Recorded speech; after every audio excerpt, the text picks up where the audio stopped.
సనాతన దర్శిని ప్రేక్షకులందరికీ నమస్కారం. ఓం శ్రీమాత్రే నమః. హనుమ 9 రూపాల గురించి మీకు తెలుసా? సప్తచిరంజీవుల్లో ఒకరు హనుమంతుడు. శివుడి అంశతో పుట్టినవాడు కావడం వల్ల హనుమంతుణ్ణి పూజిస్తే సకల గ్రహ దోషాలు, బాధలు తగ్గుతాయి. నిజానికి తంత్రశాస్త్రంలో శ్రీ విద్య తెలిసిన 51 మంది వీరులలో హనుమంతుడు కూడా ఒకడు. ఇంత శక్తివంతమైన హనుమంతుడి 9 రూపాల గురించి చాలా మందికి తెలియదు కదూ.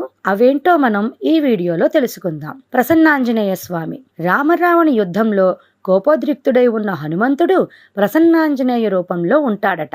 ఈయన చేతిలో గద పట్టుకొని అభయం ఇస్తున్నట్టు వరద ముద్రలో ఉంటాడు. ఇక రెండోది వీరాంజనేయుడు. సీతాన్వేషణకు వెళ్లే సమయంలో ఆంజనేయుడు సముద్రం దాటాల్సి వస్తుంది. ఆ సమయంలో జాంబవంతుడు తన శక్తులను హనుమకు గుర్తు చేస్తాడు. అప్పుడు వీరాంజనేయ రూపంలో స్వామి కనిపిస్తాడు. మూడోది వింశతి భుజం. రామరావణ యుద్ధ సమయంలో ఇంద్రజిత్ బ్రహ్మాస్త్రాన్ని ప్రయోగించినప్పుడు హనుమంతుడు తన శక్తిని పెంచుకోవడానికి 20 ఆయుధాలు ఉపయోగించగల రూపాన్ని ధరించాడు. దీన్నే వింశతి భుజ ఆంజనేయ స్వామి రూపం అంటున్నాం. ఇక పంచముఖి హనుమ. రామలక్ష్మణులను అపహరించిన తర్వాత హనుమ అహిరావణ, మిహిరావణాది రాక్షసులను వధించడానికి పంచముఖ హనుమ రూపాన్ని ధరించాడు. అష్టాదశ భుజ ఆంజనేయుడు. రామరావణ యుద్ధ సమయంలో రావణుడి పక్షం నుంచి వచ్చిన అనేక వీరులలో లంక సైన్యాధిపతులలో ఒకరైన అతికాయ ఆ రాక్షసుడి విల్లుని విరగ్గొట్టడానికి ఆంజనేయ స్వామి అష్టాదశ భుజ అనే రూపాన్ని తీసుకున్నాడు.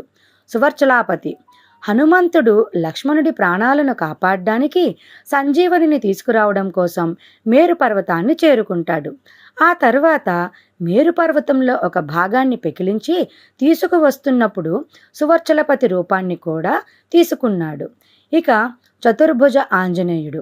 లంకా ప్రయాణంలో కరువుతో బాధపడుతున్న సైన్యానికి ఆహారం అందించడానికి హనుమంతుడు చతుర్భుజ రూపంలో అమ్మ అన్నపూర్ణాదేవి ఆశీస్సులతో సైన్యం ఆకలిని తీర్చాడు. ద్వాంత్రింశద్భుజ ఆంజనేయ స్వామి. 8వ రూపం అయిన ఇది రావణుడు గ్రహయుద్ధంలో గ్రహాలను ఉపయోగిస్తున్నప్పుడు వాటిని లొంగిపోయేలా చేయడం కోసం భయంకరంగా ఉగ్రంగా ఉన్న ద్వాంత్రింశద్భుజ ఆంజనేయ స్వామి రూపం తీసుకుని గ్రహాలను లొంగదీసుకున్నాడట. ఇక చివరిది 9వది వానరాకార ఆంజనేయ స్వామి. హనుమంతుడు వానర రూపాన్ని లంకకు వెళ్లే మార్గాన్ని వెతుకుతున్నప్పుడు ధరించాడు.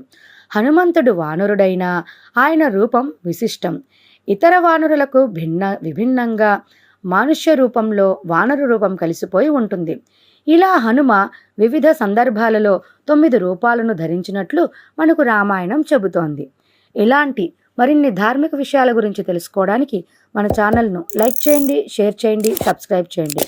అందరికీ ధన్యవాదాలు.